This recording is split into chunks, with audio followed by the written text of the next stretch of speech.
ಶ್ರೀ ಗುರುಭ್ಯೋ ನಮಃ. ಭಾಗವತದ 3ನೇ ಸ್ಕಂದದ 3ನೇ ಅಧ್ಯಾಯದಲ್ಲಿ 23ನೇ ಶ್ಲೋಕದಿಂದ ಆರಂಭಿಸಿ ಮುಂದೆ ನಾವೀಗ ನಮ್ಮ ಶ್ರವಣ ಮಾಡಬೇಕು. ಆದರೆ ಈ ಹಿಂದೆ ಬಂದಿರುವಂತಹ 2ನೇ ಅಧ್ಯಾಯದಲ್ಲಿ 3ನೇ ಸ್ಕಂದದ 2ನೇ ಅಧ್ಯಾಯದಲ್ಲಿ 24ನೇ ಶ್ಲೋಕ ಏನಿದೆ, ಮನ್ಯೇಸುರ ಭಾಗವತಾಂತರಧೀಶೆ ಅಂತ, ಆ ಶ್ಲೋಕದ ಬಗ್ಗೆ ಇನ್ನಷ್ಟು ವಿಷಯಗಳನ್ನು ಗಮನಿಸಿ ನಾವು ಮುಂದುವರಿಬೇಕು. ಅಸುರಯೋನಿಯಲ್ಲಿ ಹುಟ್ಟಿ ಅಸುರಾವೇಶದಿಂದ ಭಗವಂತನನ್ನು ವಿರೋಧಿಸಿದರೂ ಕೂಡ ಕ್ರಮವಾಗಿ ಭಗವಂತನನ್ನ ಬೇರೆ ಬೇರೆ ಪ್ರಸಂಗಗಳಲ್ಲಿ ನೋಡಿದಾಗ, ರಣರಂಗದಲ್ಲಿ ಆತ ಗರುಡಾರೂಢನಾಗಿ ಚಕ್ರಾದಿ ಆಯುಧಗಳನ್ನು ಹಿಡಿದು ಬಂದುದನ್ನ ನೋಡಿದಾಗ, ಆತನನ್ನ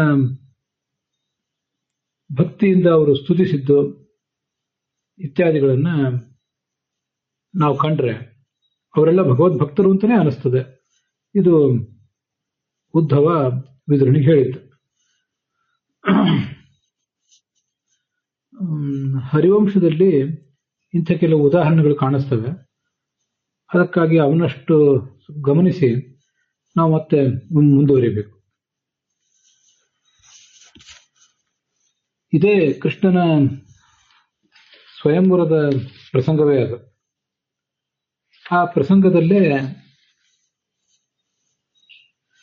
ರುಕ್ಮಿಣಿಯ ಸ್ವಯಂವರದಲ್ಲೇ ಅಲ್ಲಿ ಕೃಷ್ಣನ ವಿರೋಧಿಗಳಾದ ಜರಾಸಂಧ, ಶಿಶುಪಾಲ, ದಂತವಕ್ರ, ಶಾಲ್ವ ಮೊದಲಾದವರು ಸೇರಿ ಸಮಾಲೋಚನೆ ಮಾಡಿದಾಗ ಏನು ಅವ್ರ ಮನಸ್ಸಿನಲ್ಲಿ ಮೂಡಿತ್ತು ಅನ್ನೋದನ್ನು ಸ್ವಲ್ಪ ಗಮನಿಸಬೇಕು. ಅಲ್ಲಿ ಬಂದಿರುವ ಉಲ್ಲೇಖಗಳು, ಹರಿವಂಶದಲ್ಲಿ ಬಂದಿರುವ ಉಲ್ಲೇಖಗಳು ನಾವಿಲ್ಲಿ ನೋಡ್ತಿರುವ ಅಭಿಪ್ರಾಯಗಳಿಗೆ ಸ್ವಲ್ಪ ಪೋಷಕ ಆಗಿವೆ. ಆ ಸಭೆಯಲ್ಲಿ ನಾಯಕನಾದಂತಹ ಜರಾಸಂಧ ಮೊದಲು ಮಾತಾಡ್ತಾನೆ. ಅವನ ಅಭಿಪ್ರಾಯಗಳು ಕೂಡ ಗಮನಾರ್ಹ ಆಗಿವೆ. ಅವನು ವಿಷ್ಣುವಿನ ಮಹಿಮೆಯನ್ನು ವರ್ಣನೆ ಮಾಡ್ತಾನೆ.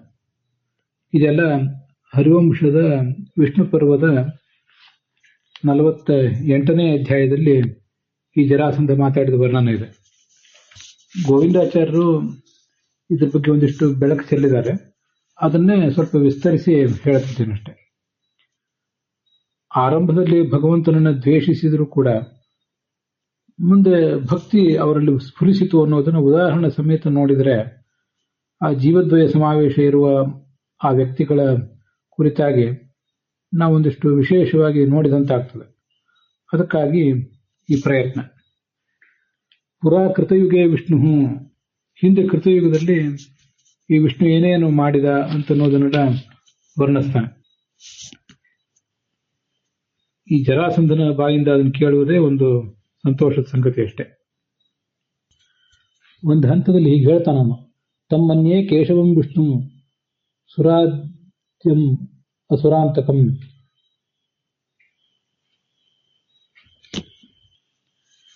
ಈ ಕೃಷ್ಣ ವಿಷ್ಣುನೇ ಹೌದು, ದೇವಶ್ರೇಷ್ಠ, ಎಲ್ಲ ದೈತ್ಯರ ಹಂತಕ ಅನ್ನೋದು ನನಗೆ ಗೊತ್ತಿದೆ. ಇವನು ನಾರಾಯಣ, ಜಗದ್ಯೋನಿ, ಇಡೀ ಜಗತ್ತಿಗೆ ಆಧಾರ, ಪುರಾಣ ಪುರುಷಂ ಧ್ರುವಂ, ಸೃಷ್ಟಾರಂ ಸರ್ವಭೂತಾನಾಂ, ಇಡೀ ಜಗತ್ತಿನ ಸೃಷ್ಟಿಕರ್ತ ಈತ. ಸಮಸ್ತ ಲೋಕಗಳು ಒಟ್ಟಾಗಿ ಬಂದರೂ ಈತನನ್ನು ಸೋಲಿಸುವುದು ಸಾಧ್ಯ ಇಲ್ಲ. ಅಂಥ ವಿಷ್ಣುವೇ ಇಲ್ಲಿ ಕೃಷ್ಣನಾಗಿ ಜನಿಸಿದ್ದಾನೆ.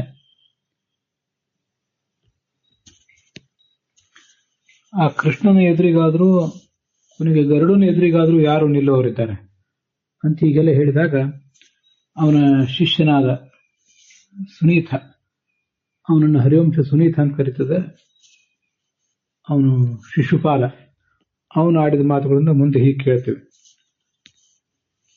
ಹಿರಿಯ ರಾಜನಾದಂತಹ ಜರಾಸಂಧ ಆಡಿದ ಮಾತುಗಳೆಲ್ಲ ಸರಿಯಾಗೇ ಇವೆ.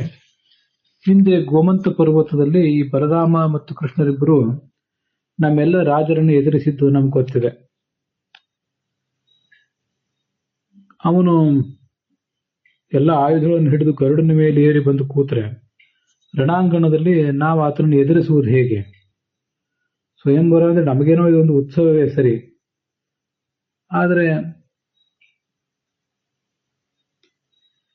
ರುಕ್ಮಿಣಿ ನಮ್ಮ ಯಾರನ್ನು ವರಿಸದೆ ಕೃಷ್ಣನನ್ನೇ ಒಂದು ವೇಳೆ ವರಿಸಿದ್ರೆ ನಾವು ಅದನ್ನು ಸಹಿಸಿಕೊಳ್ಳುವ ಶಕ್ತಿ ನಮಗೆ ಯಾರಿಗಿದೆ? ನಾವು ಯಾವ ರಾಜರಿಗೆ ಆ ಶಕ್ತಿ ಇದೆ?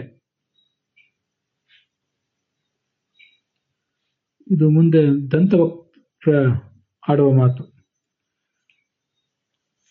ಜರಾಸಂಧ ಮತ್ತೆ ಶಿಶುಪಾಲ ಇವರೆಲ್ಲ ಹೇಳಿದ ಮಾತು ಉಚಿತನೇ ಆಗಿದೆ.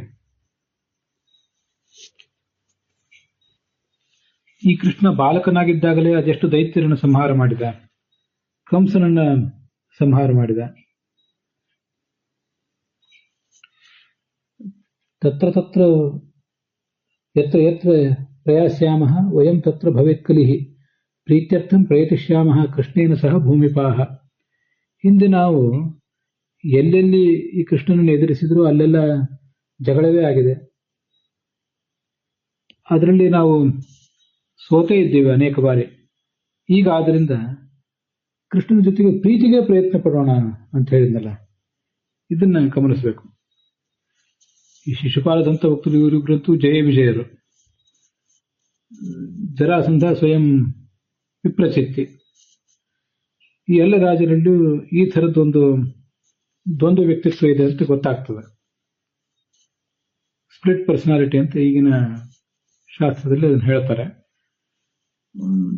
ಒಂದು ಸಾತ್ವಿಕ ಜೀವ ಮತ್ತೊಂದು ತಾಮಸ ಜೀವ ಇದ್ದಿದ್ದರಿಂದಲೇ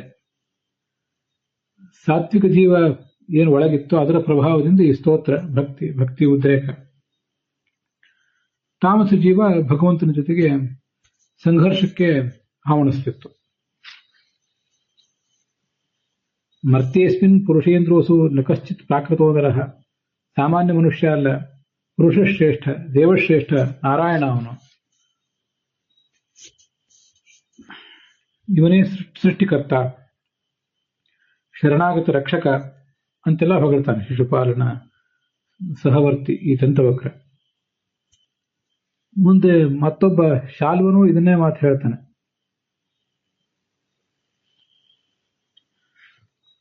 ಅಹಂ ಜಾನಾಮಿ ವೈ ಕೃಷ್ಣಂ ಆದಿದೇವಂ ಸನಾತನಂ ಪ್ರಭುಂ ಸರ್ವಾಮರೇಂದ್ರಾಣಾಂ ನಾರಾಯಣ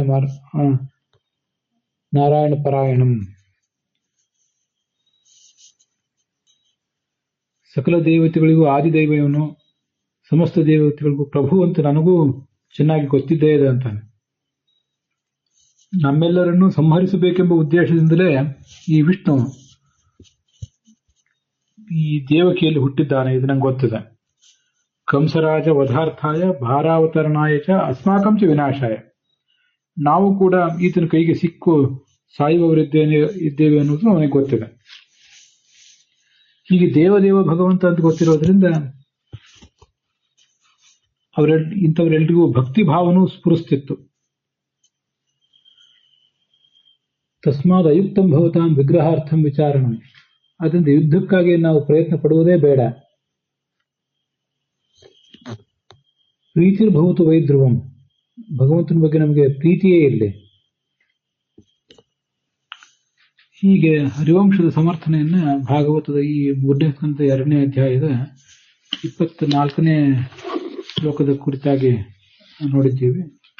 ಅಲ್ಲಿಗೆ ಈ ಭಾಗ ಸಮಾಪ್ತವಾಗಿದೆ.